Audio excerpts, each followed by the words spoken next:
KJM Entertainment and Vishwa Bharat TV presents Miss and Mrs. India Iconic Diva 2024 Season 4 auditions April 28th Hotel Rockdale Vizag lo జరగనున్నాయి. Participation కొరకు మరియు పూర్తి వివరాలకు సంప్రదించండి 9246161369 9492351979.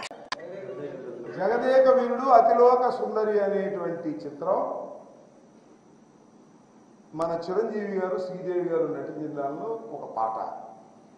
ఏమయ్యా సినిమాల్లో పుట్టి సినిమాల్లో పెరిగారు, మీ అన్న నటించిన సినిమా పాటని అంత అవహేళనగా ఎందుకు మాట్లాడుతున్నావా? సినిమాలో పుట్టినోడి నువ్వు, అది నేను పాడేనా? నేను పాడిన పాట ఏంటో తెలుసు కదా. నన్ను సినిమాల్లో పెట్టావు కదా, సినిమాల్లో పెట్టి శ్యాంబాబు అని నన్ను తిట్టడానికి ప్రయత్నం చేసావు కదా. దానికి కౌంటర్గా నేను ఇస్తే ఆ కౌంటర్ తట్టుకోలేకపోతున్నావు పవన్ కళ్యాణ్. నాకు అర్థం కాదు, ఇంత అనుభవం ఉన్నవాడివి. ఆ కౌంటర్ తట్టుకోలేక పోలవరం అడిగితే అంటే అబ్బని తీయని దెబ్బని నేను డ్యాన్స్ చేస్తానంట. పైగా మా నాన్న మమ్మ కనుక్కుని సినిమాలో పంపిస్తే ఒక పేడ వదిలిపోయిందంట. నీ పేడ వదిలిపోయింది నేను సినిమాలోకి వెళ్తే. నేను ఎవడు గౌరవించేవాడు కాదు. నాకు సినిమాలు ఇంట్రెస్ట్ లేదు నాయన, నాకు రాజకీయాలు ఇంట్రెస్ట్. నీకు సినిమాలు కావాలి, రాజకీయాలు కావాలి, దేనిలోనూ సరిగ్గా చేసే పరిస్థితి లేదు. ఒకసారి నువ్వు చూసుకో, అర్థంలో ఎంత షేప్ మారిపోయిందో నీకు. ఇంక సినిమాలో నువ్వు పనికి వస్తావు అనుకున్నావా? పనికి రావు, దిగులుతో బాధపడుతున్నావు. జగన్మోహన్ రెడ్డి గారిని ఏమీ చేయలేకపోతున్నాము, చంద్రబాబుని పైకి లేపలేకపోతున్నాము అని బాధపడుతున్నావు. పిఠాపురంలో గెలవలేమని బాధపడి సినిమాలకు కూడా పనికిరాని షేప్లో తయారవుతున్న నువ్వు నా గురించి మాట్లాడతావంటాయా? పవన్ కళ్యాణ్ గారు చంద్రబాబు నాయుడు మాట నేను మనవి చేస్తున్నా. నేను పుట్టింది రేపల్లెలో, నేను విద్యార్థి నాయకుడిని కనుక్కో. రేపల్లె వెళ్ళి junior college, degree college, law college 3 చోట్ల కూడా స్టూడెంట్ యూనియన్ ప్రెసిడెంట్గా గెలిచిన వాడిని నేను. 89లోనే రేపల్లెలో గెలిచినటువంటి రాజకీయ చరిత్ర నాది. రాజశేఖర రెడ్డిని నమ్ముకొని ముందుకు వెళ్ళిన వాడిని, రాజశేఖర రెడ్డి మరణించిన తర్వాత జగన్ వెంట నడిచిన వాడిని. జెండాలు మార్చేవాడిని కాదు, మోచేతి నీళ్లు తాగేవాడిని కాదు, బానిసత్వం చేసేవాడిని కాదు. ఎన్నికలకు నియోజకవర్గం మారుతావు, నీ దుంపలేక ఒకసారి నిలబడి మరో 2 సార్లు నిలబడు, అక్కడ గెలవు ఇక్కడ గెలవు. చంద్రబాబు మోచేత నీళ్లు తాగుతావు. నువ్వు మా గురించి మాట్లాడతావు, అవహేళన గురించి మాట్లాడతావు, నీ అన్నను అవహేళన చేస్తావు, చంద్రబాబును అవహేళన చేస్తావు. కొన్ని సందర్భాల్లో జగన్మోహన్ రెడ్డి గారి మీద ఇష్టం వచ్చినట్టుగా మాట్లాడతావు.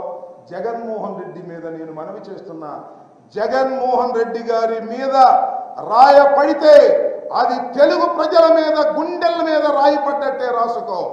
అంత ప్రజాదరణ కలిగినటువంటి వ్యక్తి జగన్మోహన్ రెడ్డి గారు.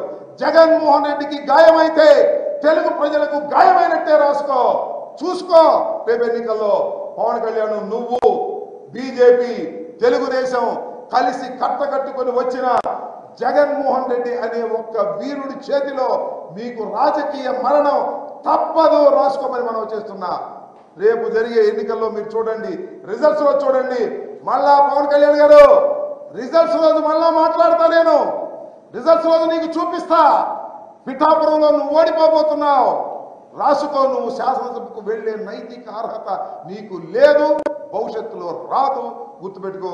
అక్కడ ఇక్కడ తిరిగి వాళ్ళ సినిమా జనం ఉన్నారు కదా అని చెప్పి రెచ్చిపోయి, నేను జనాల్లో కూడా ఎక్కడో పూనకం ఉన్నాడు అంటున్నాడు. ఎందుకైనా పూనకం నాకు అర్థం కాదు. ఇలాంటి పూనకాలు పారేటువంటి పరిస్థితుల్లో నువ్వు ఉన్నావనే విషయాన్ని గుర్తుపెట్టుకో. దయచేసి జగన్మోహన్ రెడ్డి గారిని కాపాడుకోవలసినటువంటి బాధ్యత తెలుగు ప్రజలకు ఉంది. ఈ తెలుగు రాష్ట్రంలో పేదల పక్షాన నిలబడినటువంటి అసలైన సిసలైన ప్రజానాయకుడు జగన్మోహన్ రెడ్డి. అలాంటి జగన్మోహన్ రెడ్డిని పేద ప్రజలు కాపాడుకుంటారు. చంద్రబాబు, పవన్ కళ్యాణ్ కుట్రల్ని ఛేదిస్తారు. మీరు రాళ్ళేస్తారు, ప్రజలు ఓట్లేస్తారు. లెక్క పెట్టుకోలేక బటన్ ఏమంటారు, VVM బటన్ నొక్కితే ఎన్ని ఓట్లు వస్తాయో చూడమని కూడా ఈ సందర్భంగా నేను తెలియపరుస్తూ, పవన్ కళ్యాణ్, చంద్రబాబు కుట్రలు మాని ప్రజాస్వామ్య పద్ధతుల్లో జగన్మోహన్ రెడ్డి గారిని ఎదుర్కొనే ప్రయత్నం చేయాలని ఈ సందర్భంగా నేను వారికి సవినయంగా విజ్ఞప్తి చేస్తున్నాను. మరొక విధంగా హెచ్చరిక కూడా చేస్తున్నానని ఈ సందర్భంగా తెలియపరుస్తున్నాను.